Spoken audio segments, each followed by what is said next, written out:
Hello, it's the Topless beekeeper, Richard Herdman from the bee yard. Also the urban beekeeper for all you citizens, 66,000 in Airdrie, Alberta, from a classified location around the city. Classified because the city has made it illegal all 20,000 bees on the planet Earth. Apis mellifera, which you see me working here, is one of those, but they've made it very clear: $500 a day fines, confiscation of your property, etc., etc., etc. They won't issue a permit. So how do we make that an election issue? Vote Herdman for council. But anyway, this is a message for us beekeepers. This is a late season nuke. It's the 24th of September. It's pretty warm. We see the bees flying in here, but this will be the first time for a one-box nuke. Now this was a swarm, actually a queen cell, from one of the main production hives, and we're just going to take a peek here for people so we can see them, what happens inside the hive. And you can see they're very gentle. They've only received a little bit of smoke, and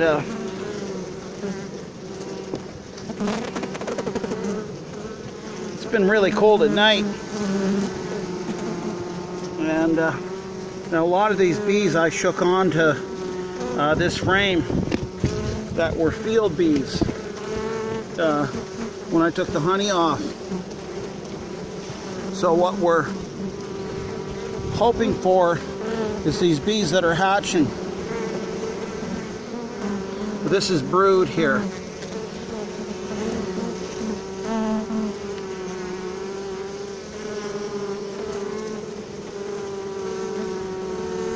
And the queen is still laying. And the point we're trying to make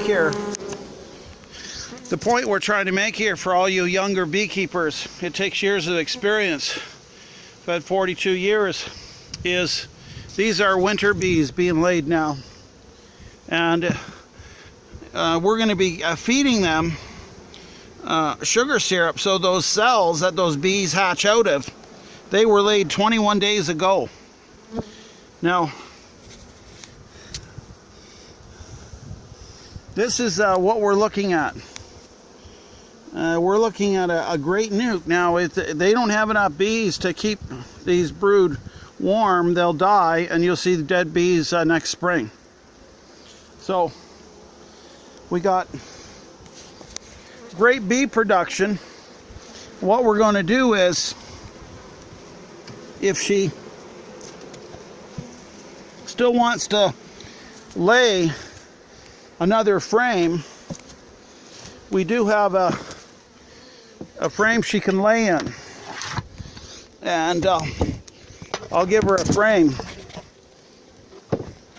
Now the point is, she needs lots of food to live through the winter, but if she wants to lay in this frame, she can. I'll give it to her. So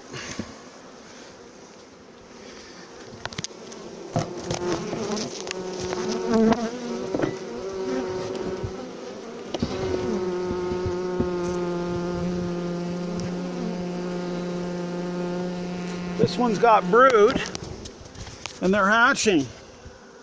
Now this was 21 days ago. Pretty cool. What we'll do is, if there's enough bees, we'll lay this empty frame in. But we have to keep a mention of that before winter, because they have to fill this up with syrup. Now that's what we've done here. And the empty frame, which is honey, will move upstairs. Now this is pollen from global patties in Airdrie, Alberta. Global Patties makes patties to feed the bees because there's no pollen out for them and no sugar syrup, but mainly pollen, which is their protein source.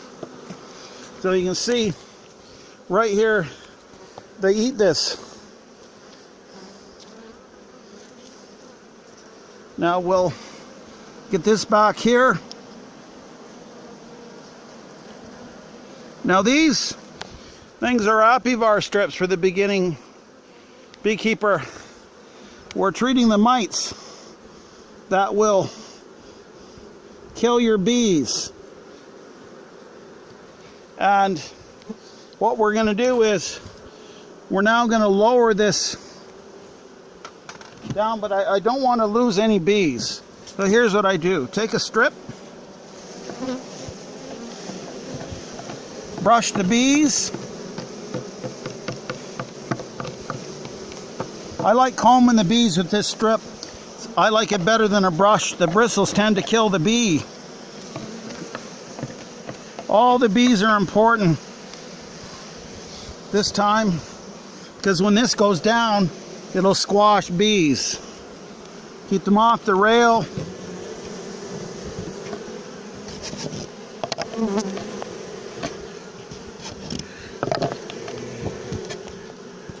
Get it over top, sealed down.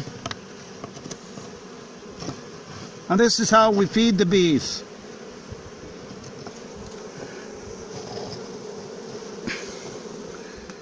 Get a cover over top.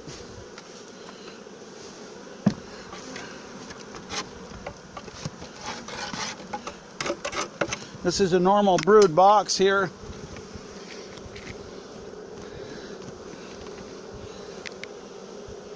We don't want to lose these bees.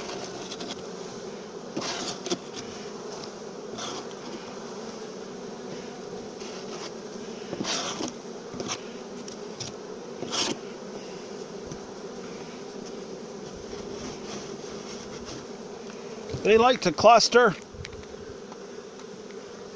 We're going to get the empty box on top.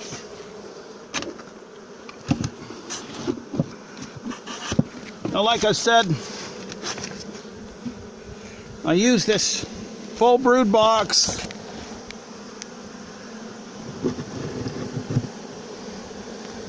It's got a rail around the top.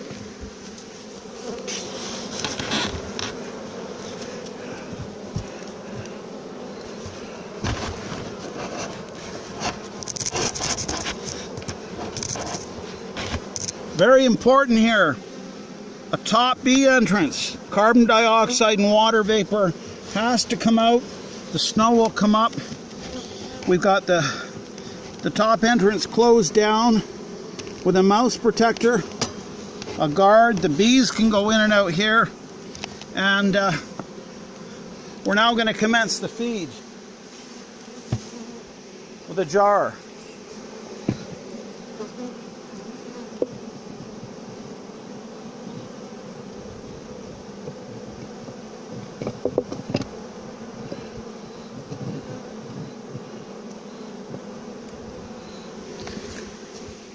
We'll do it just like this one.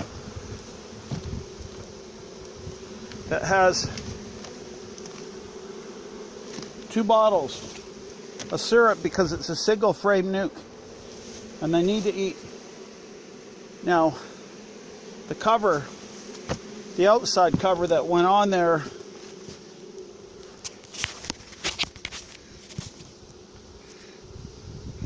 you can see the bees here. They're very gentle.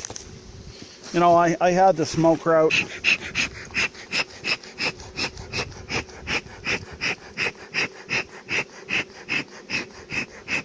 You only keep that in emergencies, just to tame them down. Now, I'm looking for the top of that hive, which is this here. Goes there.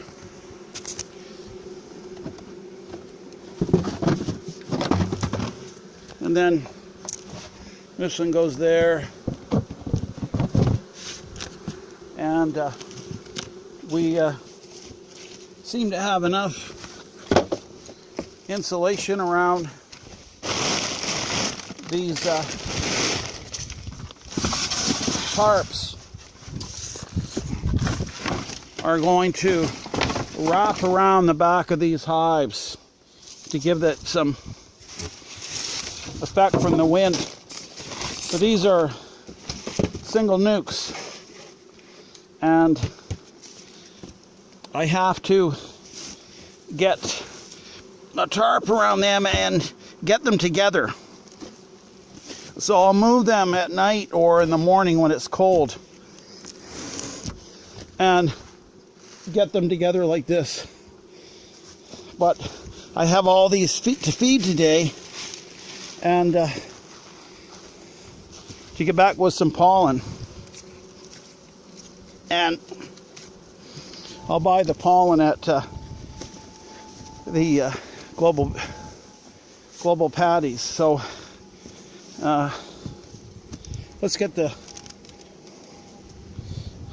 syrup into some jars. Again, this is a top board that I've added a bit of insulation to, but this is a 4-inch top board with insulation in between. Much better. So let's go and prepare for some syrup. We put a chemical in called fumigillin dihydrate because there's two types of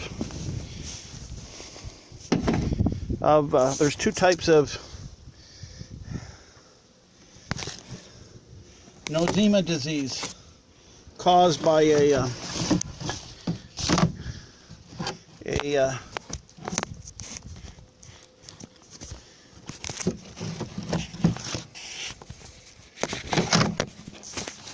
fungus, a sporosite that lives in the honey, in the stomach of the honeybee, and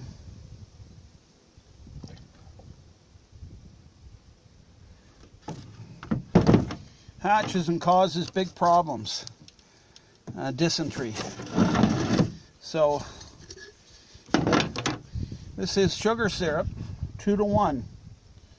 And I didn't put the fumigillin in, it's at home. Some beekeepers treat, some don't, for the cost of the chemical. It's good. It's stored inside the honey. We only feed it in the spring and the fall, and there's absolutely no danger. There's no residue in the honey. So it's just one of those things, intensive beekeeping, that our bees get. Now we're taking you back. Some beekeepers use the pail method, but it's really important for all you people that love on the bee to know that for urban beekeeping, the cities, it's warmer. It's warmer for the bees in the city. They have different types of pollen they can eat. We think they're healthier, and so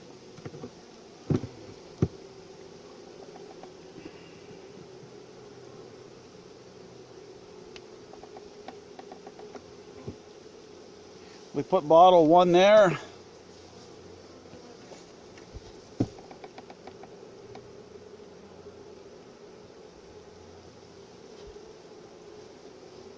Bottle 2. I don't know if these bees are going to have enough space to expand to. These are frames that they're cleaning up.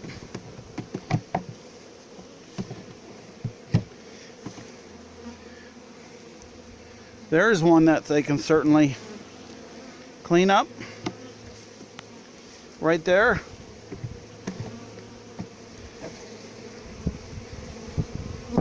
There's one. There's another. These are all frames that have spent honey in. The wasps and the bees clean them up and they relay in them. So let's just stick one of these in here. We're now get a outer cover on top.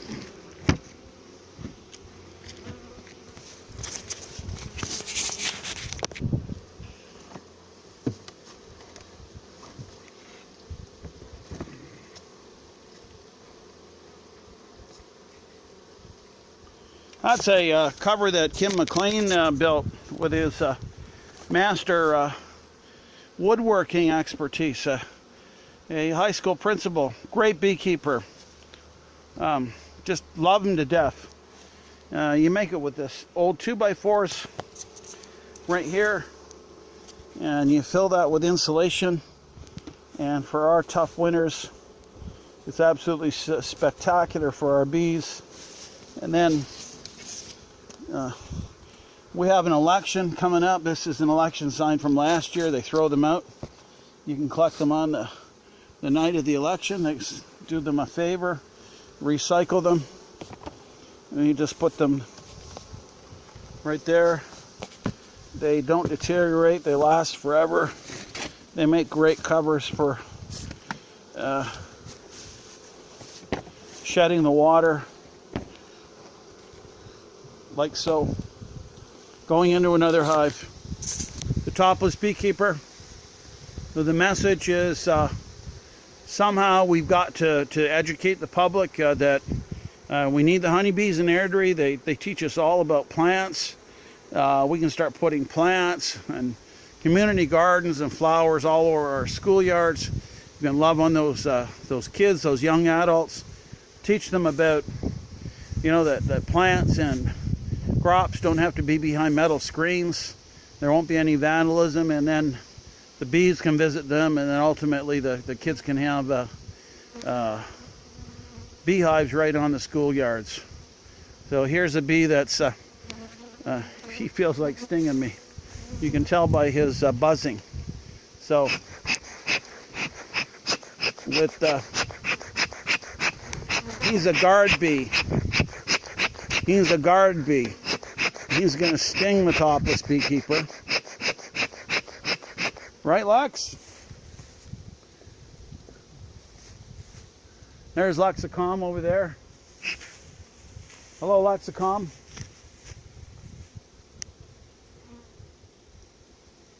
You can see the dogs become very adept. Sometimes the bees out here have to defend against skunks. But if you look here, it's a gracious warm day. It's probably 12, 13.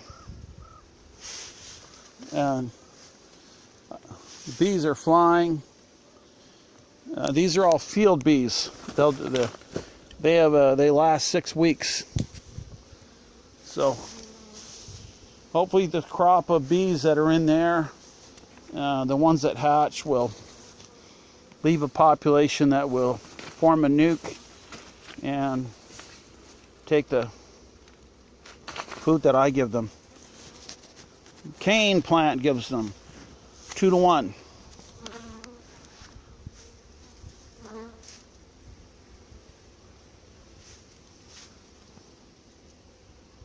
It's amazing, these honeybees, they'll fly over the homes, they'll fly to wherever. We can see another one of the guard bees. Now you see, I'm in front of their hives. You never stand in front of the hives. They're coming back home. But the Topless Beekeeper doesn't mind being stung inside the nostril. Close your eyes if they fly under your glasses, and there. And if they get inside your ear, that's directly into the brain practically. So give them some smoke. But inside the city, there's nothing better than urban honeyman. They collect pollen from tons of sources, and those gardeners, those people, they love to see those bees fly.